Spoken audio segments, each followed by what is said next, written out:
Tarde, meu amigo Júlio. Boa tarde a todos aí que estão acompanhando a live da CT. É sempre uma honra estar aqui com vocês. Bom, muito obrigado. Uma honra ter você aqui conosco, trazendo conhecimento de alto valor para a gente. Eliakim, show é seu, fique à vontade, daqui a pouco eu volto. Boa apresentação. Tá certo, muito obrigado. Deixa eu preparar tudo aqui. Vamos lá. Maravilha. Pessoal, uma boa tarde a todos. Antes de mais nada, eu gostaria de me apresentar. Meu nome é Eliakim Ciola. Eu sou gerente de desenvolvimento de negócios da TP-Link. E aqui a gente vai compartilhar um pouquinho da nossa vivência, do nosso conhecimento nas aplicações envolvendo ambientes hospitalares. Bom, desse ponto de vista, o que a gente tem para agregar? O que é um ambiente hospitalar, né, desse ponto de vista? Existem duas partes principais de um ambiente desse, né, de uma maneira muito básica, né, que é a área externa, né, e nós temos, claro, com certeza, a parte que é onde é o centro nervoso, que é a área interna do ambiente hospitalar. Mas por que a gente dividiu dessa maneira? Porque são situações e necessidades completamente diferentes, se a gente for parar para pensar. Então, qual é a necessidade que a gente tem na área externa? Nós temos algumas necessidades, tais como uma área administrativa, é necessário ter dispositivos envolvendo conectividade. Nós temos o L-ponto, que é uma área crítica, né, que apesar de ser um ponto no qual, por exemplo, a gente pode não ter conectividade, mas próximo a ele a gente tem que prever justamente questão de cabeamento, toda essa parte que é preciso a gente se atentar na hora de desenvolver um projeto. Entrada e saída de pessoas, justamente para a parte de controle de acesso, principalmente, né? Monitoramento e assim por diante. Estacionamento e pátio, né? A parte de circulação de pessoas em pátio, em estacionamento dos carros, inclusive, são pontos de atenção, principalmente para a parte de segurança. Tá? Entrada e saída de ambulâncias, olha só que interessante. Essa parte é uma das partes mais críticas de um ambiente hospitalar, justamente por quê? Porque ela envolve a chegada e o transporte de pessoas que estão num estado mais debilitado, necessitando de mais cuidados. Então, são situações no qual a gente precisa ter, dependendo do tipo de sistema, precisa ter uma conectividade mais rápida, eventualmente ter uma comunicação até com a própria ambulância. Então, o que a gente tem aqui? A gente tem justamente uma área de importância significativa do ponto de vista operacional. Tá? Entrada e saída, né, de carros ou de pessoas. E aqui, o que nós temos? Dentro da área interna do hospital, a gente tem outros ambientes que requerem também pontos de atenção, como, por exemplo, entrada e saída dessas regiões. Né? Por exemplo, o que acontece? A gente tem que se preocupar com conectividade aí, por quê?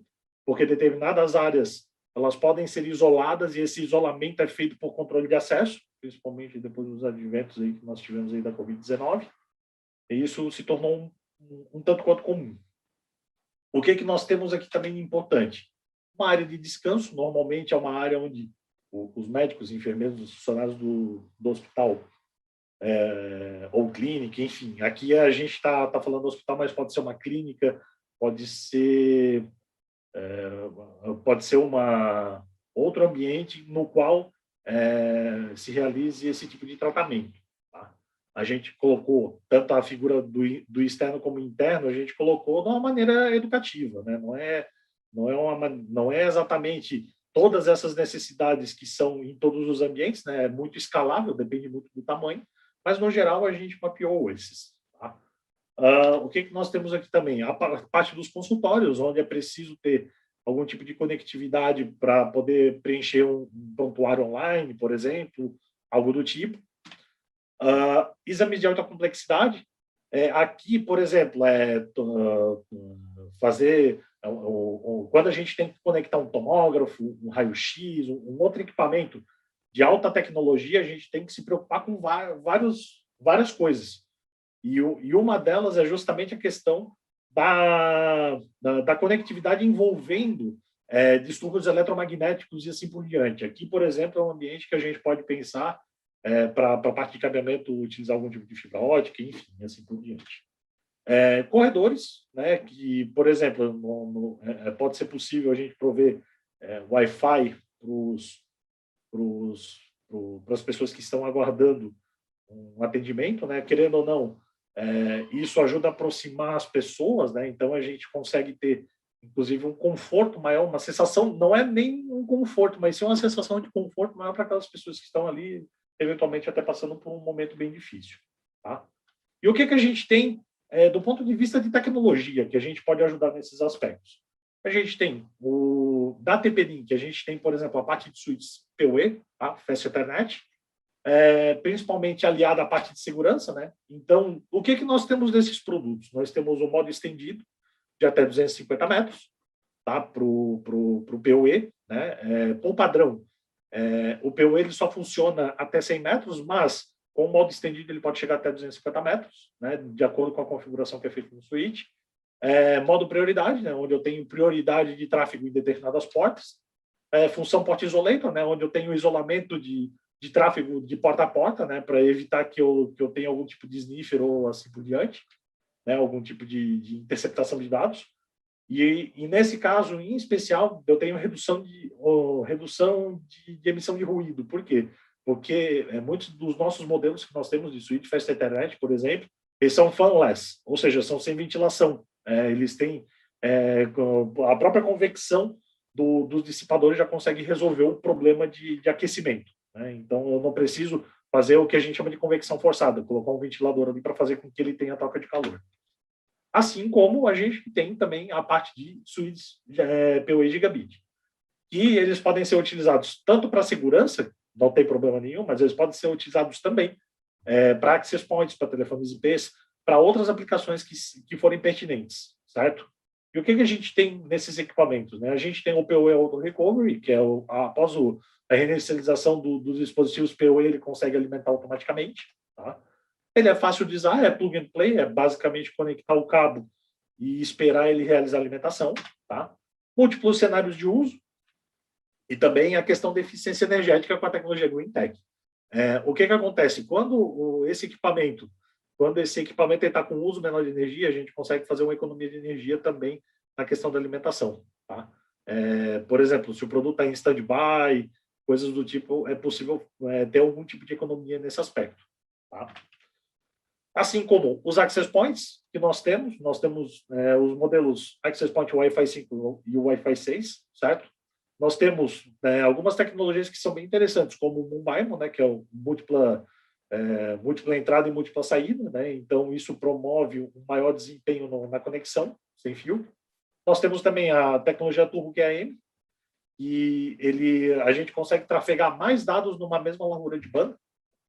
Nós temos o Beamform, que é justamente o roteador entender, o access point entender que o sinal Wi-Fi em determinado ponto ele precisa aumentar um pouco o nível de sinal para que aquele usuário que esteja um pouco mais distante do access point tenha uma melhor experiência, ele consegue fazer esse tipo de reconhecimento e melhorar o sinal para aquele usuário.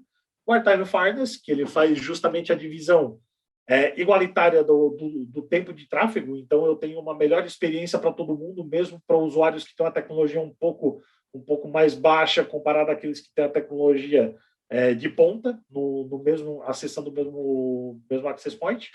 E também nós temos o band steering, que é justamente a gente dar prioridade para aqueles dispositivos que têm o Wi-Fi 5, né, já implementado, né, o Wi-Fi AC, que a gente chama, que ele conecte no AC enquanto ele tiver a possibilidade, né, em termos de distância, enfim, para quê? Para deixar o 2.4 para os dispositivos um pouco mais antigos, né, que só tem implementado o 802.3N, tá? 802.11N. Então, o que nós temos aqui? Media Converter e GBIX também. Por que é importante isso? Justamente porque para a gente poder utilizar conexão ótica, certo? E a partir daí a gente tem conexões a longas distâncias, utilizando esse tipo de equipamento e praticamente não tendo nenhum tipo de interferência. Justamente o ponto no qual a gente ia comentar, que ele é imune a interferências, né? Porque como a fibra ótica ela é um feixe de luz, independente de qualquer distúrbio eletromagnético que tenha no ambiente, a gente não vai ter nenhum tipo de problema. E também alta largura de banda. E também, é claro, o conceito também que a gente tem aqui do AMAD SDN, né, pessoal? O que é o SDN? O SDN é justamente o conceito de rede definida por software. Ele vem numa sigla em inglês chamada Software Defined Network. Então, qual é a grande vantagem, qual é a grande sacada que a gente tem em relação ao SDN? É justamente o seguinte: a gente pode fazer o controle de toda uma rede, de vários dispositivos, sejam switches, sejam APs, sejam roteadores, todos eles através de um software só, e a gente consegue fazer todo esse tipo de análise em cima disso. Aqui nós temos uma solução proposta, tá certo? E essa solução, ela se baseia no seguinte. Aqui nós temos a internet, nós temos um roteador de borda, que a gente chama, né? O pessoal também chama de gateway, tá? É o mesmo nome para esse tipo de produto, tá? Nesse caso, porque ele faz a transição entre uma rede e outra, né? Aqui nós temos um switch gerenciável, por exemplo.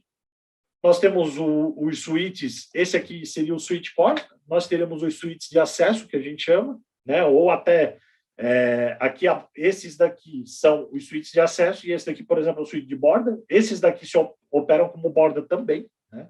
Do ponto de vista de hierarquia de rede.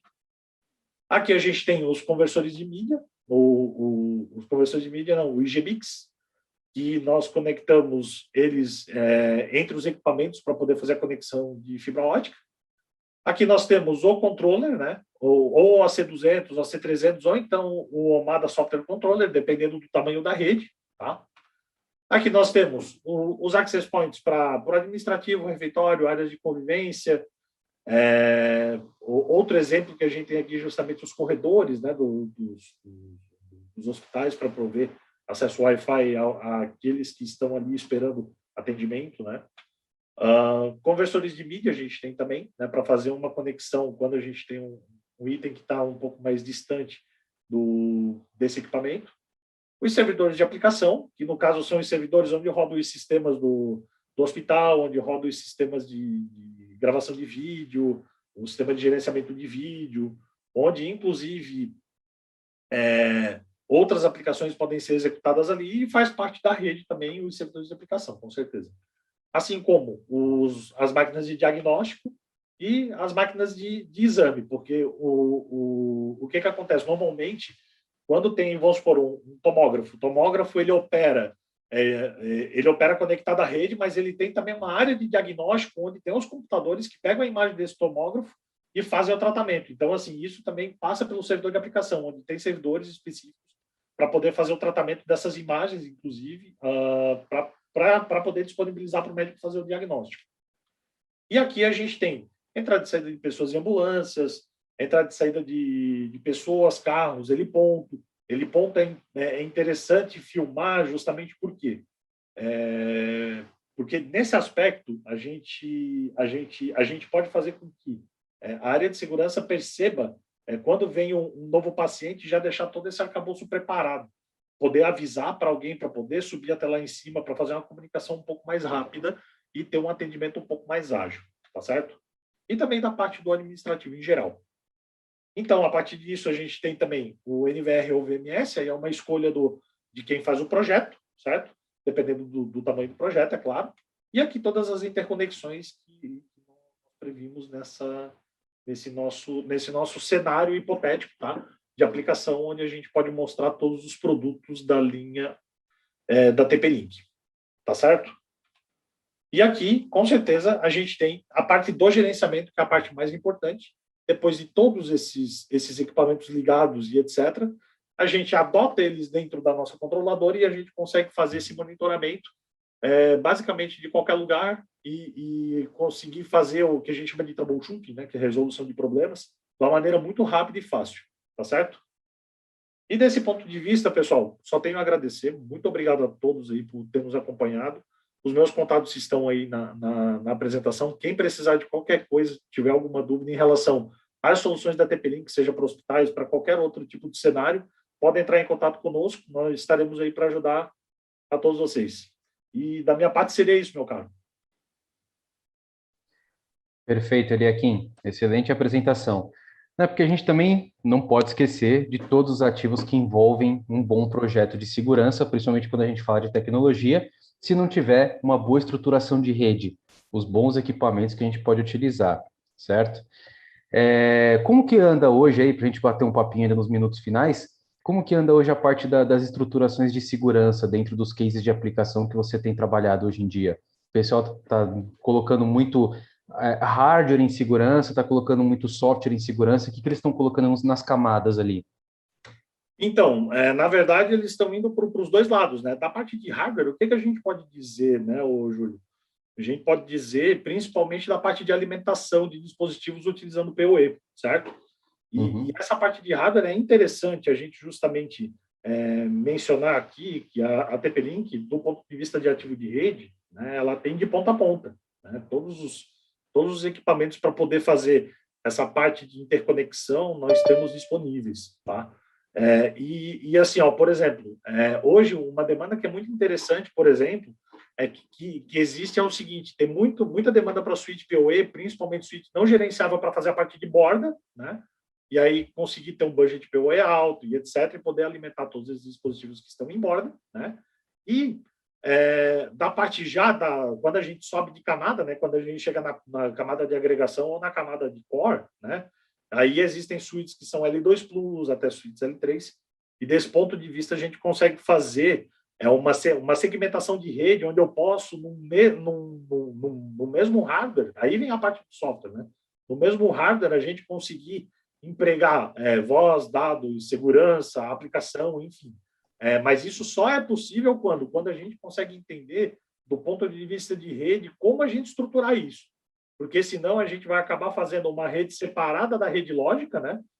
Para poder, uma rede de segurança, por exemplo, fazer ela separada da rede lógica, onde trafegam todas as outras coisas, e dependendo da situação, não precisaria. Claro, do ponto de vista de segurança, é importante a gente ressaltar que são casos e casos, né? Eu vou dar um exemplo. Quando a parte de segurança é uma parte extremamente crítica, ela sempre é crítica, mas quando ela tem um nível de risco muito alto, é preferível, inclusive, que a gente segmente em termos físicos, né? A gente faça uma rede de segurança e uma rede lógica para todas as outras aplicações de rede, né?